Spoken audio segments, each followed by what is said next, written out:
Hago entrega del informe.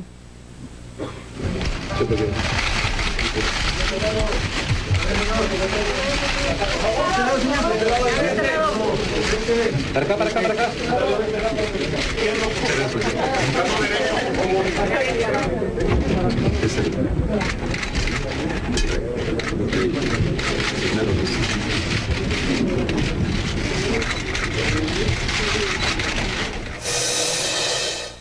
Hace 4 años, los mexicanos empezamos las transformaciones que necesitaba el país y que no se habían podido lograr. Por supuesto, sé que hay insatisfacción y descontento en algunos sectores de nuestra sociedad. Muchos mexicanos están preocupados por la educación que reciben sus hijos. Nos lastima la pobreza, un rezago histórico que no hemos superado. En varias regiones, el crimen sigue siendo una amenaza.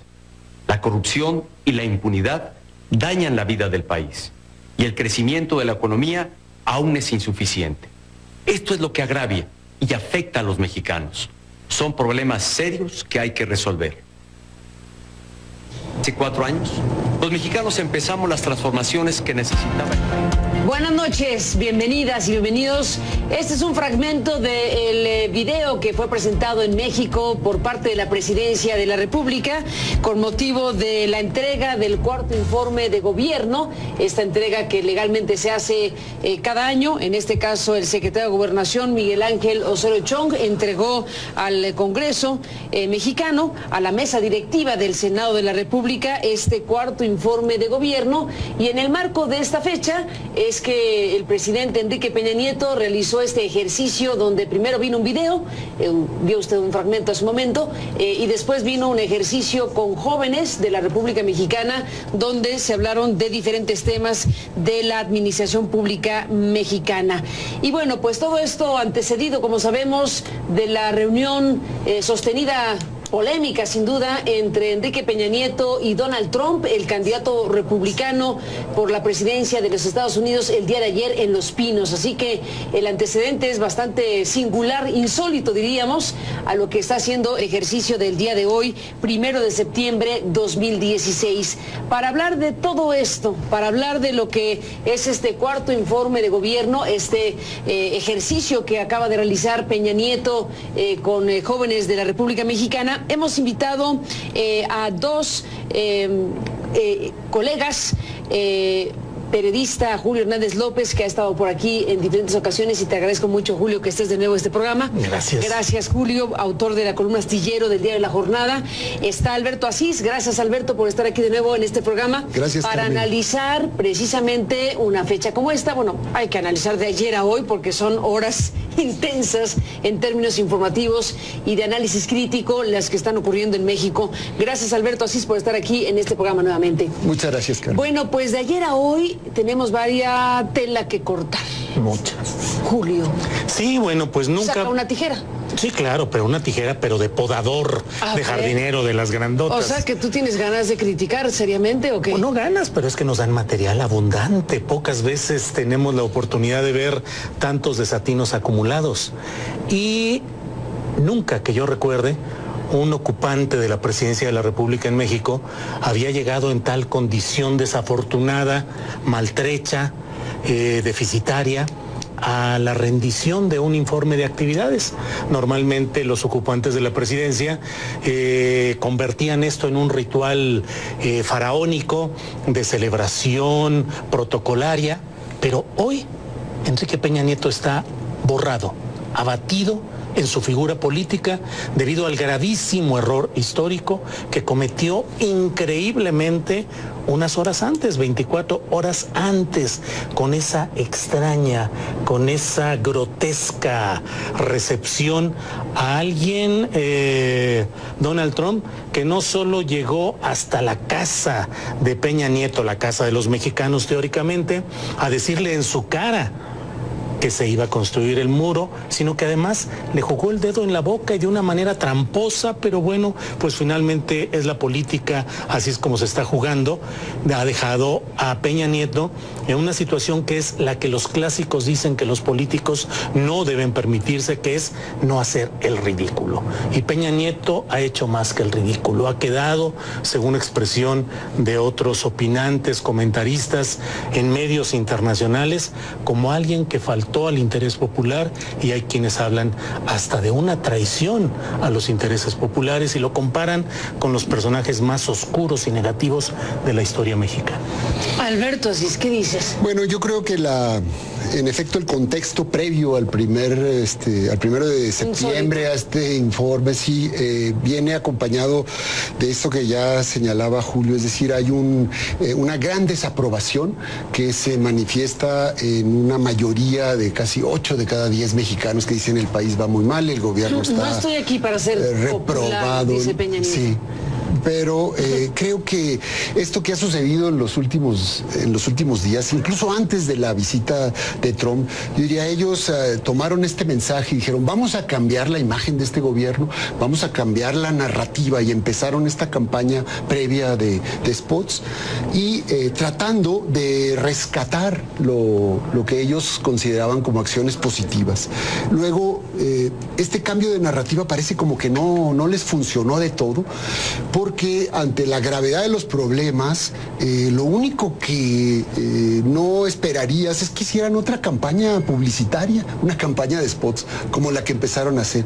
Entonces, yo creo que enemigos del presidente le dijeron, pues es que invita a Trump, hay que hacer algo espectacular. Enemigos del presidente. Eso parece, porque o sea, el enemigo en casa, ¿no? Hay mucha gente que dice, yo no entiendo, ¿quién lo asesora? ¿Quién le dijo que invitara a Trump? ¿Por qué vino Trump? Él mismo, que es lo peor.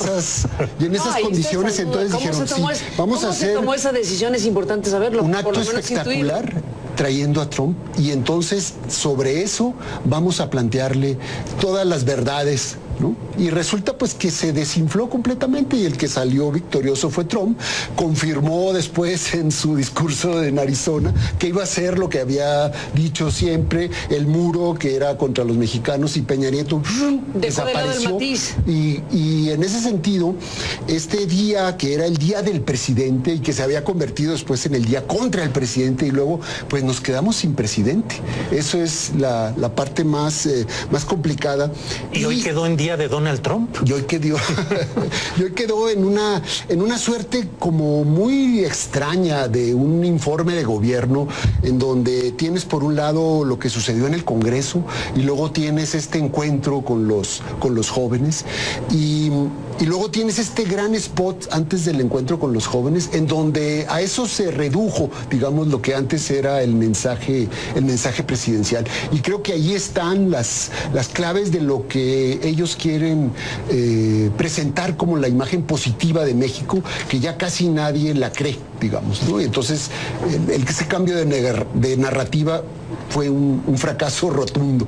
Déjenme, Julio, Alberto, hacer una pausa y regresamos en esta conversación. Bueno, este cuarto informe de gobierno, este ejercicio con los jóvenes, esta asociación inmediata con el contexto en el que se dan las cosas y la llegada de Trump, bueno, una visita rapidísima, pero que dejó huella, sin duda.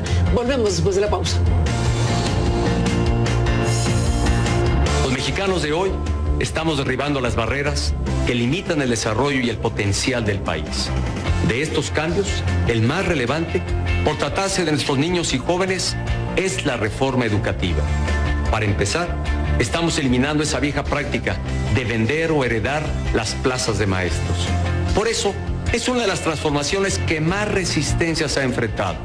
Pero tenemos que seguir adelante, porque lo que aquí está en juego, más bien, lo que está en riesgo, es el futuro de México. La reforma educativa significa mejores maestros, mejores escuelas y mejores planes de estudio. Yo hice mi tesis, recuerdo cómo la realicé entonces. Por cierto, no había computadoras como ahora, había que hacerlas en máquinas de escribir, había que escribirlas a mano, pasarlas a la máquina de escribir, pero tengo muy presente los estudios que realicé, cómo investigué y lo que formulé en mi tesis. Nadie me puede decir que plagié mi tesis. Que pude haber mal citado o no bien citado a alguno de los autores que consulté? Es probable que sí. Tendría que aceptar que es un error metodológico, pero no con el ánimo de ninguna manera de haber querido hacer mías las ideas de alguien más. Pude haber cometido algún error metodológico. La tesis de Peña Nieto, bueno, es en referencia a un reportaje especial que publicamos en el sitio Aristegui Noticias, este reportaje que llamamos De plagiador a presidente, donde queda registrado por lo menos un 28.8% del texto de la tesis de Peña Nieto sobre Álvaro Obregón como plagio. Es una clara definición cuando se reproducen párrafos enteros o páginas enteras de autores que no son citados debidamente, incluso como ocurrió con un texto del expresidente Miguel de la Madrid Hurtado, que fue citado, que fue tomado ese texto, 20 párrafos de ese texto, sin siquiera citarlo en la bibliografía. Y eso creo que no puede ser un error metodológico y otras situaciones que son narradas y descritas en ese reportaje especial. Pero bueno, no hablaré más de ese reportaje que publicamos en Aristegui Noticias. Los dejo, Julio, Alberto, con esto que fue parte del ejercicio de hace ratito, precisamente con los jóvenes de México, alguien que le preguntó de la tesis en la Universidad Panamericana, que también tuvo una respuesta bastante polémica respecto a qué hacer con una tesis así, con la que se obtuvo un título de abogado que hoy tiene el presidente de México. Error metodológico, computadoras. Bueno, comillas. Pues, digo, ¿Qué dices, Julio? Pues hay un cinismo institucionalizado. Peña Nieto simplemente recurre a la elaboración de recursos discursivos bastante ineficaces. Lo que está hablando respecto a la tesis es simplemente esta técnica que ha aplicado de los errores de percepción. Lo mismo le quiso aplicar a Donald Trump al no asumir que había toda acumulada una serie de agresiones a los mexicanos, acusándolos de narcotraficantes, violadores, criminales, sino que dijo simplemente que se estaba en presencia de una malinterpretación, así lo dijo él, que es la misma tesis de los errores de percepción. Peña Nieto tiene un discurso muy acartonado, muy poco eficaz, lo demostró hoy en su reality show, que era como el de Señorita Laura, pero hoy fue Señorito Enrique, eran los jóvenes ahí seleccionados de una manera extraña, en un formato absolutamente controlado y dominado, sin ninguna pregunta que fuera al fondo del asunto, sin nada que ver con los jóvenes que están en las calles protestando por Ayotzinapa, con los profesores, en fin. No es la representación real de las cosas, y ahí lo que vemos es a un hombre como Peña Nieto atado, comprometido con esa retórica que ya no funciona. Es el mismo espectáculo de Osorio Chong hoy entregando en el Congreso de la Unión los documentos que probarían que hubo logros y éxitos en el gobierno o la administración de Peña Nieto. No han entendido que ese México ya terminó, que ese rollo, que ese discurso, que esa retórica no están funcionando y que hoy hay un profundo hartazgo, un enojo que está generando una animadversión de la cual este día, el 31 de agosto, con esta nefasta visita de Donald Trump y hoy con Peña Nieto en su mal informe, abatido, diluido, abandonado informe de gobierno, y con la coronación del falso montaje de los jóvenes en este diálogo presuntamente representativo, creo que está llegando a niveles profundos de enojo, de animadversión, y lo peor, Carmen, Alberto, es pensar que le quedan 2 años y 3 meses a esta administración. Alberto Asís, tú que eres profesor, investigador, déjame retomo el asunto de la tesis y el plagio, porque aquí es un filón de la biografía de Peña Nieto muy importante desde mi punto de vista.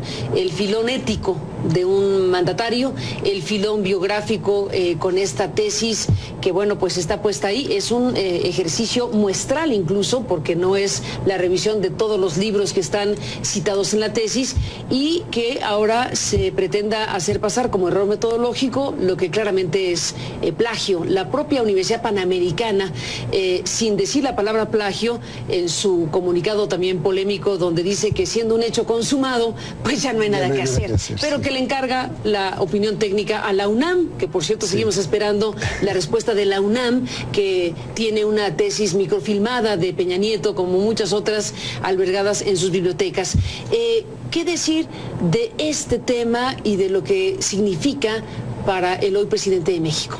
Yo creo que en la academia actualmente es un tema muy penado. O sea, el plagio, nosotros ahí en Ciesas tuvimos, por ejemplo, un estudiante de doctorado, descubrimos en un trabajo parcial que había un plagio y fue expulsado, digamos, del doctorado. Y es un tema que se ha dado, hay varios casos que ahí han sonado. Entonces, sí creo que hay una sensibilidad especial en la academia contra todos los plagios, digamos, y contra el sistema de plagios. Y ahora es muy fácil detectar los plagios, ¿no? Ahora con el sistema de las computadoras y hay programas especializados, en fin, muy rápidamente puedes captar donde hay el plagio y es altamente penalizado, digamos, ¿no?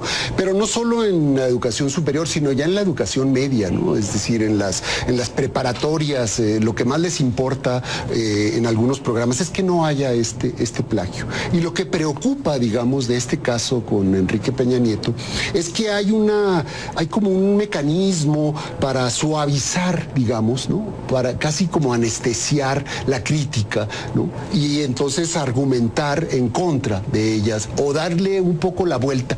Y así hace con todos los grandes problemas. Es decir, lo que hizo ahora respondiendo a esta pregunta de un joven en este encuentro, ¿no? En este encuentro ahí muy armado, muy poco natural, ¿no? Un diálogo yo diría, muy de estudio, pues es lo mismo que hizo con todos los grandes problemas.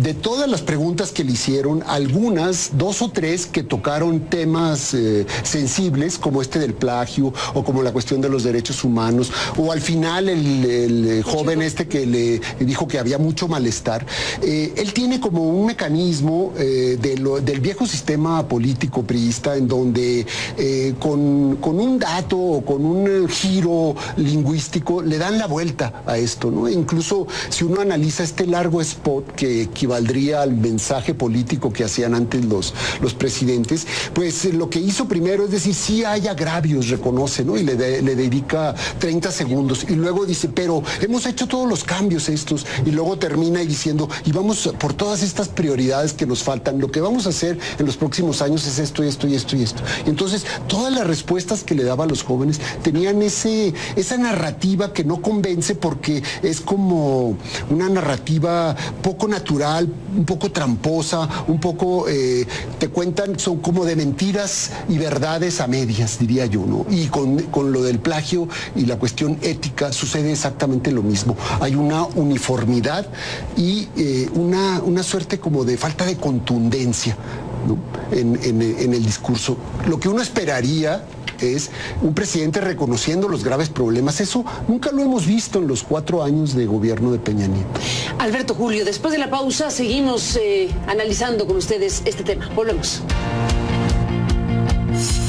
Porque ayer recogí la enorme indignación que había entre los mexicanos porque llegara a México después de los agravios e insultos.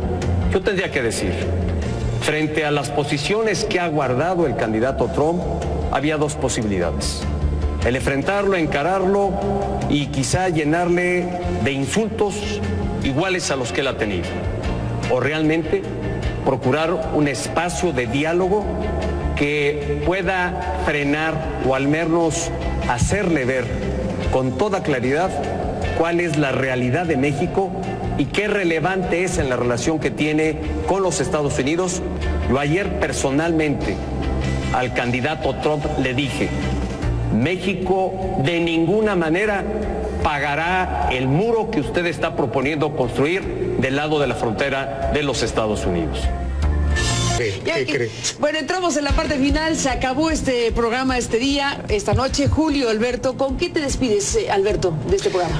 Bueno, Carmen, creo que es muy importante señalar que este 1 de septiembre es el día en donde se supone que hay una rendición de cuentas del Poder Ejecutivo. Y creo que en México no hemos encontrado todavía los mecanismos adecuados para que se encuentren 2 poderes de la Unión y haya una rendición de cuentas. Es decir, terminaron por suprimir digamos, el acto y el informe, se diluyó ahí, entregan un paquete que quién sabe qué tendrá, que nadie va a leer en realidad con detalle. Sí, ya llevamos muchos años, pero ahora, antes se daba se convocaban a las fuerzas vivas, a las élites, entre comillas, al besamanos, o no al besamanos, pero empresarios, grupos representativos. Ahora están en insurrección algunos de ellos, como los curas, los empresarios. Entonces no quisieron ni arriesgarse, y entonces se hace esta suerte de encuentro ahí artificial con los jóvenes, pero sí creo que nos quedan a deber un mecanismo de rendición de cuentas del Poder Ejecutivo que por este tipo de experimentos pues vemos que cada día está más extraviada la posibilidad y que no vamos a llegar a eso, y que la rendición de cuentas del Poder Ejecutivo y esta suerte de narrativa de spots pues tampoco llevan a ningún lado, no recuperan legitimidad y no logran la eficacia que ellos quieren. Entonces creo que no están ganando con ellos, y la ciudadanía tampoco se está informando realmente de lo que pasa. El malestar continuará. Es un tema del diseño del sistema político mexicano que no tiene ese mecanismo. Bueno, en realidad puede ser una revisión del propio sistema en general. Claro. No existe ese mecanismo eficiente, eficaz y verdadero de rendición de cuentas.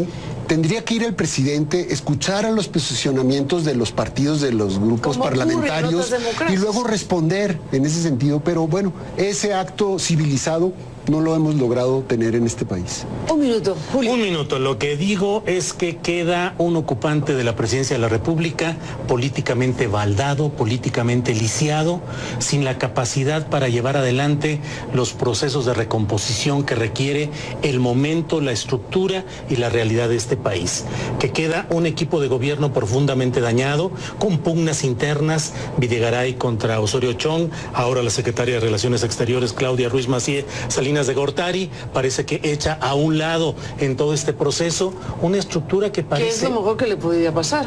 Que le podría pasar a ella. Sí, porque si no sería responsable de la visita de Trump. Claro, pero lo peor que le pasa es que la estructura general de gobierno pareciera estar en conflicto permanente entre ellos, sin una guía y sin una capacidad de salir adelante ante los retos complicados, y además hoy dando muestra de la vulnerabilidad de la conducción de este país frente a los apetitos de Estados Unidos. Pues bueno, ahí está este análisis crítico. Alberto Asís, gracias por estar aquí. Julio Hernández López, a los dos, gracias. Gracias. Y bueno, seguiremos muy de cerca todo esto para seguir con ustedes en este programa.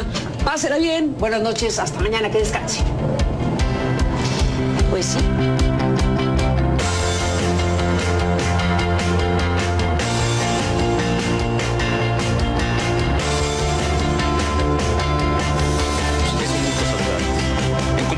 Establece el artículo 69 de la Constitución, se ha entregado al Honorable Congreso de la Unión el cuarto informe de gobierno, rindiendo cuentas sobre el estado que guarda la Administración Pública Federal. He dado indicaciones a los secretarios para que atiendan eso. Diálogo muy, yo diría, muy de estudio, pues es lo mismo que hizo con todos los grandes problemas.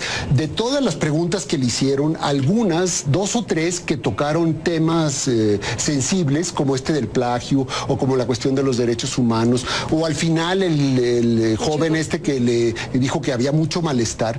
Él tiene como un mecanismo del viejo sistema político priista, en donde con un dato o con un giro lingüístico le dan la vuelta a esto, ¿no? Incluso si uno analiza este largo spot que equivaldría al mensaje político que hacían antes los presidentes, pues lo que hizo primero es decir, sí hay agravios, reconoce, ¿no? Y le dedica 30 segundos, y luego dice, pero hemos hecho todos los cambios estos, y luego termina diciendo, y vamos por todas estas prioridades que nos faltan, lo que vamos a hacer en los próximos años es esto y esto y esto y esto. Y entonces todas las respuestas que le daba a los jóvenes tenían esa narrativa que no convence, porque es como una narrativa poco natural, un poco tramposa, un poco, te cuentan, son como de mentiras y verdades a medias, diría yo, ¿no? Y con lo del plagio y la cuestión ética sucede exactamente lo mismo. Hay una uniformidad y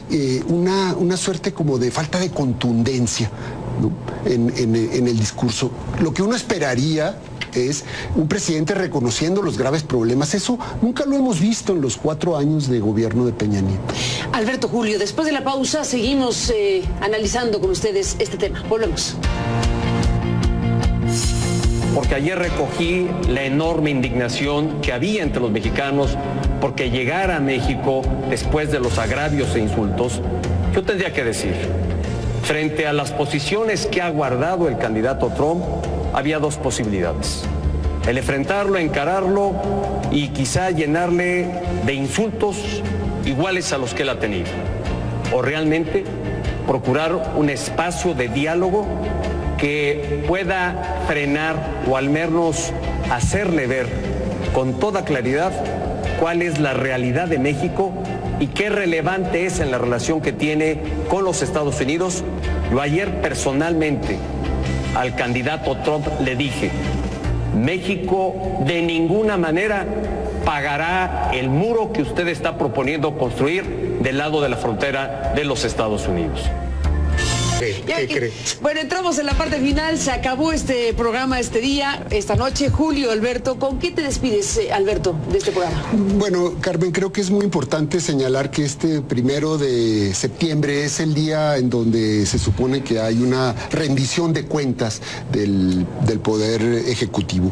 Y creo que en México no hemos encontrado todavía los mecanismos adecuados para que se encuentren 2 poderes de la Unión y haya una rendición de cuentas. Es decir, terminaron por suprimir digamos, el acto y el informe, se diluyó ahí, entregan un paquete que quién sabe qué tendrá, que nadie va a leer en realidad con detalle. Sí, ya llevamos muchos años, pero ahora, antes se daba, se convocaban a las fuerzas vivas, a las élites, entre comillas, al besamanos, o no al besamanos, pero empresarios, grupos representativos. Ahora están en insurrección algunos de ellos, como los curas, los empresarios. Entonces no quisieron ni arriesgarse, y entonces se hace esta suerte de encuentro ahí artificial con los jóvenes, pero sí creo que nos quedan a deber un mecanismo de rendición de cuentas del Poder Ejecutivo que por este tipo de experimentos pues vemos que cada día está más extraviada la posibilidad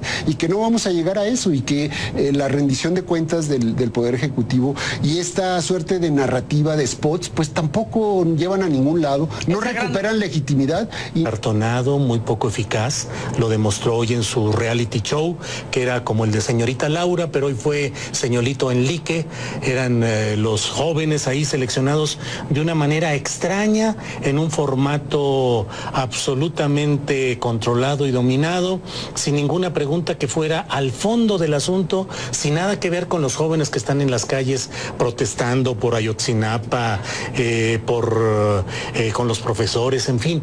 No es la representación real de las cosas, y ahí lo que vemos es a un hombre como Peña Nieto atado, comprometido con esa retórica que ya no funciona. Es el mismo espectáculo de Osorio Chong hoy entregando en el Congreso de la Unión los documentos que probarían que hubo logros y éxitos en el gobierno o la administración de Peña Nieto. No han entendido que ese México ya terminó, que ese rollo, que ese discurso, que esa retórica no están funcionando, y que hoy hay un profundo hartazgo, un enojo que está generando una animadversión de la cual este día, el 31 de agosto, con esta nefasta visita de Donald Trump, y hoy con Peña Nieto en su mal informe, abatido, diluido, abandonado informe de gobierno, y con la coronación del falso montaje de los jóvenes en este diálogo presuntamente representativo, creo que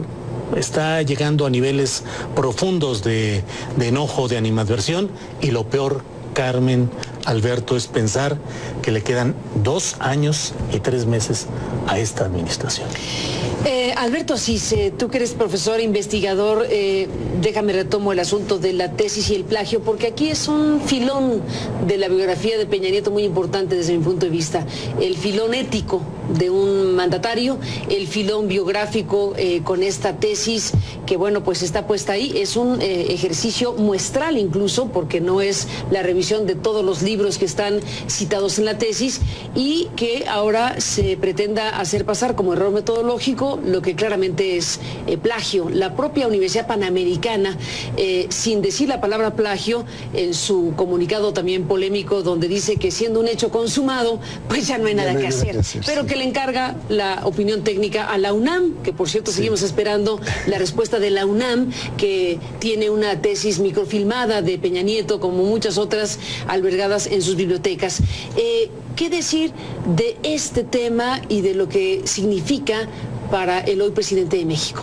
Yo creo que en la academia actualmente es un tema muy penado. O sea, el plagio, nosotros ahí en Ciesas tuvimos, por ejemplo, un estudiante de doctorado, descubrimos en un trabajo parcial que había un plagio y fue expulsado, digamos, del doctorado. Y es un tema que se ha dado, hay varios casos que ahí han sonado. Entonces, sí creo que hay una sensibilidad especial en la academia contra todos los plagios, digamos, y contra el sistema de plagios. Y ahora es muy fácil detectar los plagios, ¿no? Ahora con el sistema de las computadoras y hay programas especializados, en fin, muy rápidamente puedes captar dónde hay el plagio y es altamente penalizado, digamos, ¿no? Pero no solo en la educación superior, sino ya en la educación media, ¿no? Es decir, en las preparatorias, lo que más les importa en algunos programas es que no haya este plagio. Y lo que preocupa, digamos, de este caso con Enrique Peña Nieto es que hay como un mecanismo para suavizar, digamos, ¿no? Para casi como anestesiar la crítica, ¿no? Y entonces argumentar en contra de ellas o darle un poco la vuelta. Y así hace con todos los grandes problemas. Es decir, lo que hizo ahora respondiendo a esta pregunta de un joven en este encuentro, ¿no? En este encuentro ahí muy armado, muy poco natural, ¿no? Un día.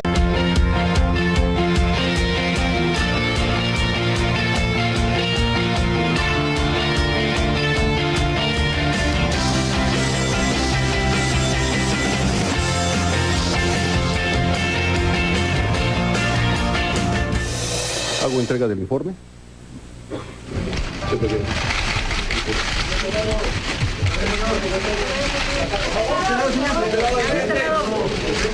Para acá, para acá, para acá.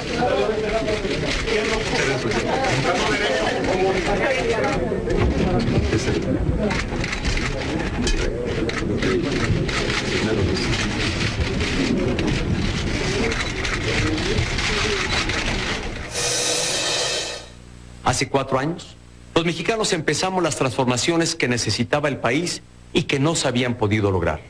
Por supuesto, sé que hay insatisfacción y descontento en algunos sectores de nuestra sociedad. Muchos mexicanos están preocupados por la educación que reciben sus hijos. Nos lastima la pobreza, un rezago histórico que no hemos superado. En varias regiones, el crimen sigue siendo una amenaza. La corrupción y la impunidad dañan la vida del país y el crecimiento de la economía aún es insuficiente. Esto es lo que agravia y afecta a los mexicanos. Son problemas serios que hay que resolver. Hace 4 años, los mexicanos empezamos las transformaciones que necesitaba el país. Buenas noches, bienvenidas y bienvenidos.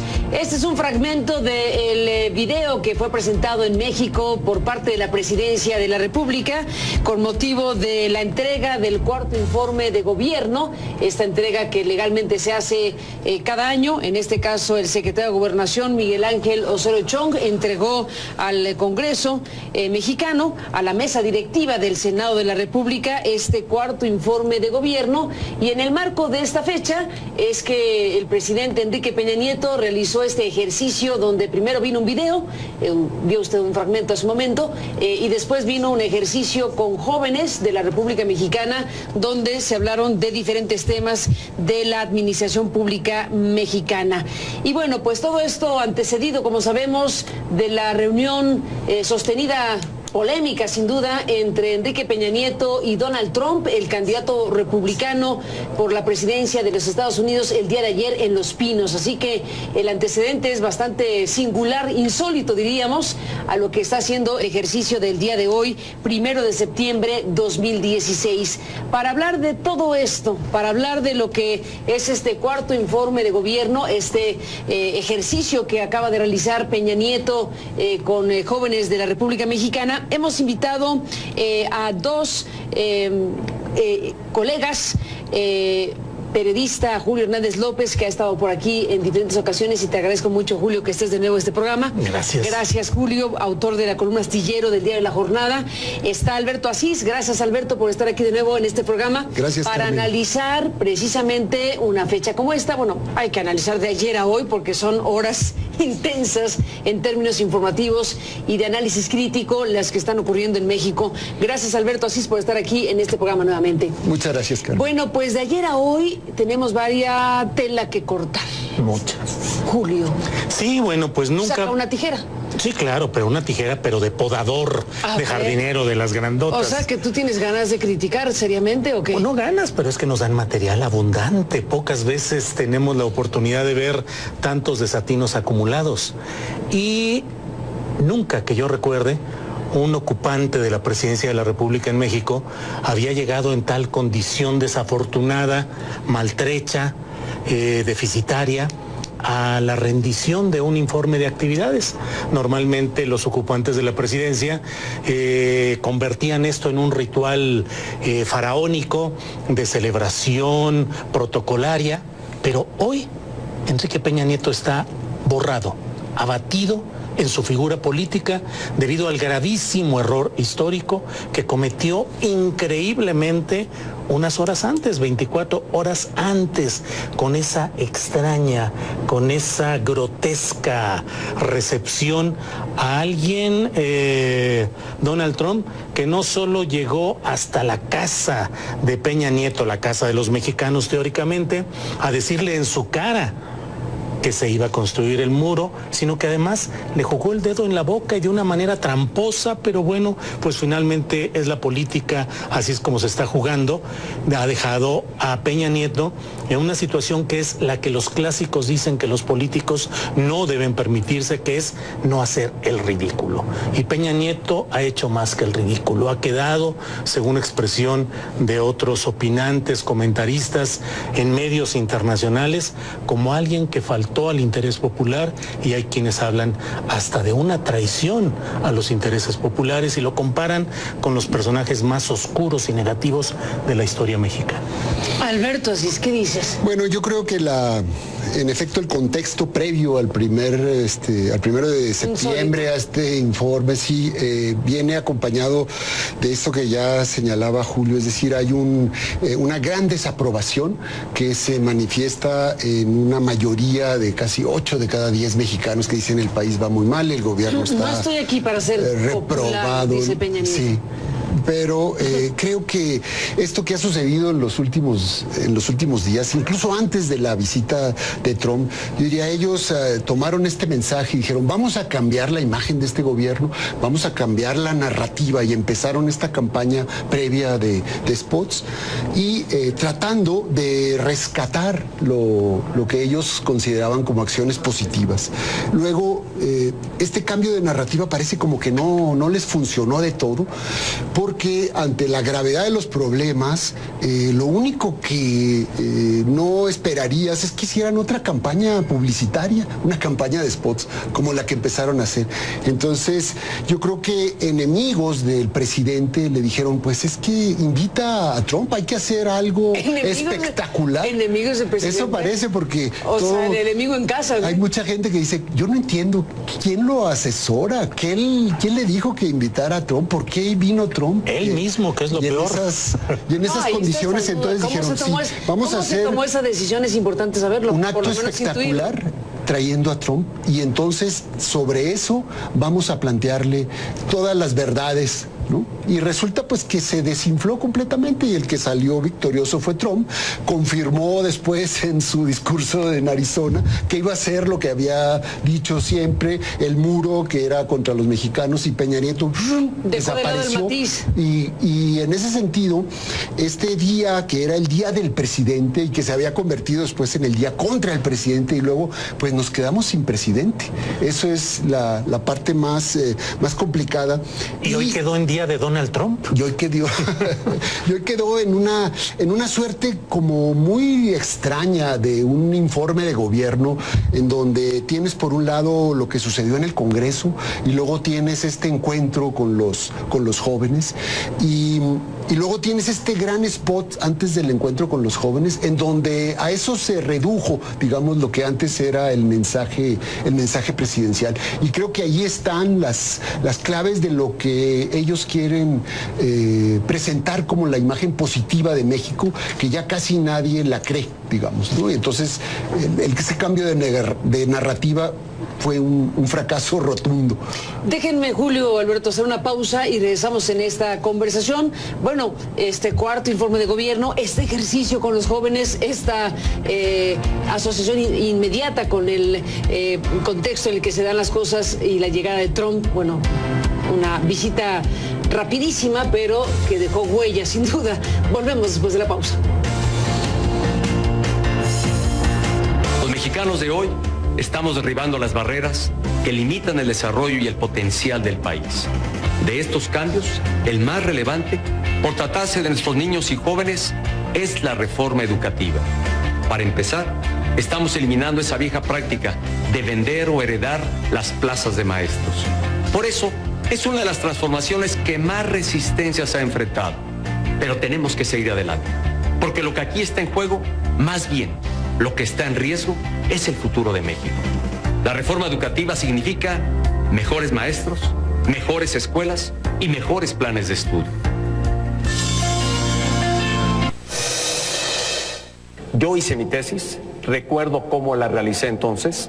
Por cierto, no había computadoras como ahora, había que hacerlas en máquinas de escribir, había que escribirlas a mano, pasarlas a la máquina de escribir, pero tengo muy presente los estudios que realicé, cómo investigué y lo que formulé en mi tesis. Nadie me puede decir que plagié mi tesis. Que pude haber mal citado o no bien citado a alguno de los autores que consulté, es probable que sí.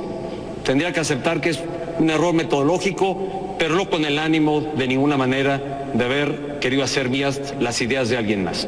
Pude haber cometido algún error metodológico.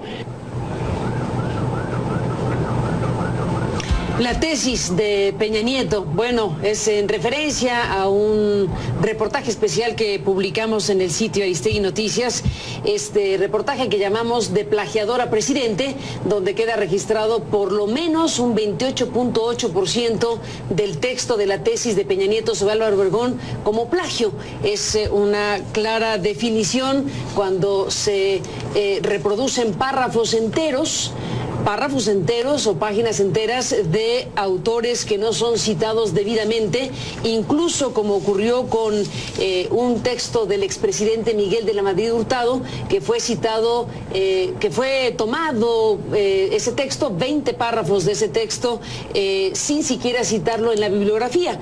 Y eso creo que no puede ser un error metodológico y otras situaciones que son narradas y descritas en ese reportaje especial. Pero bueno, no hablaré más de ese reportaje que publicamos en Aristegui Noticias. Los dejo, Julio, Alberto, con esto que fue parte del ejercicio de hace ratito, precisamente con los jóvenes de México, alguien que le preguntó de la tesis en la Universidad Panamericana, que también tuvo una respuesta bastante polémica respecto a qué hacer con una tesis así, con la que se obtuvo un título de abogado que hoy tiene el presidente de México. Error metodológico, computadoras. Bueno, comillas. Pues, digo, ¿Qué dices, Julio? Pues hay un cinismo institucionalizado.